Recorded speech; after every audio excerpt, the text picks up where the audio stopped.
From Soldier Field, I'm Kevin Fishbain. He's Arthur Arkush. The Bears fall 26-20 to the 49ers in overtime, 5-7 in the season. Playoff hopes likely over like that. A wild game.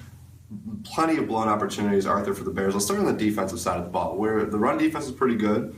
Pass defense is pretty good. They had one bad drive in the first half, but they gave up two huge plays, the 44-yard run to Gabbert, the tying touchdown regulation, and, of course, the 71-yard game-winning touchdown to Torrey Smith. Miscommunication on that play, missed tackles. So, you look at the defense and you say, well, there's still some positives, but not enough, and then two bad negatives. Timing is everything. Obviously, they picked the two worst moments to allow their longest run of the season and longest pass of the season.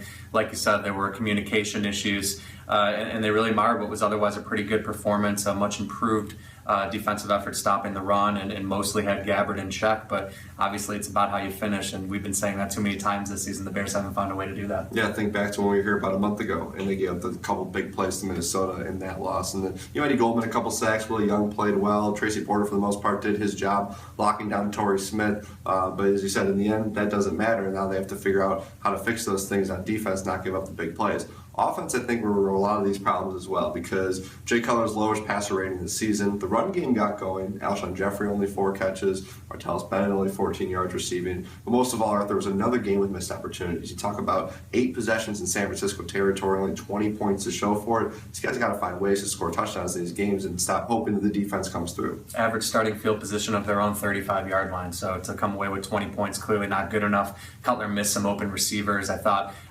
he made a couple plays on that long drive in the fourth quarter when they needed it, but otherwise he wasn't himself. He did have the bad interception, and you don't want to blame it on what he's got around him, but obviously guys like Josh Bellamy and Mark Mariani aren't doing enough, and I know we'll get to the third phase as well. This was really a collective failure. Yeah, and look, the two positives we've talked about are the offensive line only gave up the 1 sack, and the run game. Langford and Forte averaged 4.5 yards a carry between the two of them. That was huge. They needed to get that going, but of course it wasn't enough. And then you mentioned the third phase, special teams.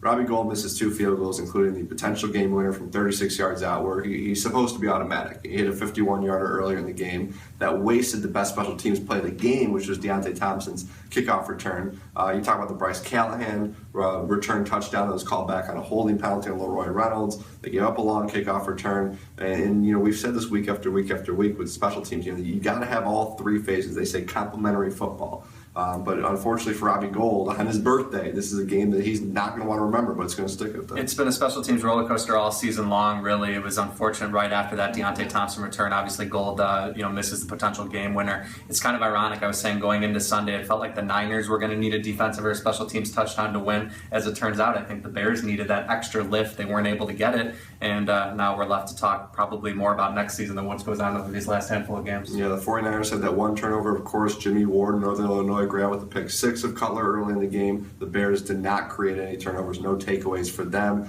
and no big special teams plays. They punted the ball well. Punt coverage was okay, but aside from that, this was one of those games, and just like this, if Gould hits that field goal, you and I are sitting here talking about all these positives about the run game and the pass rush, but instead, Arthur, 5-7, and even if they do win out, they're going to need a ton of help to make the playoffs. I think it's the difference for an average football team, if you will, is there's not a great margin for error. Obviously, we've said it after Detroit, after Minnesota. These were games they felt like they should win. Certainly today falls into that category as well. And again, while we could say there are some positives, that was a pretty beaten locker room, and it's to be expected after what went down out there. 1-5 at home this season. They'll try to get their second win of the year at home next week when they host Washington. For Arthur, I'm Kevin. For all the best analysis of this game and all things Bears, stick right here at ChicagoFootball.com.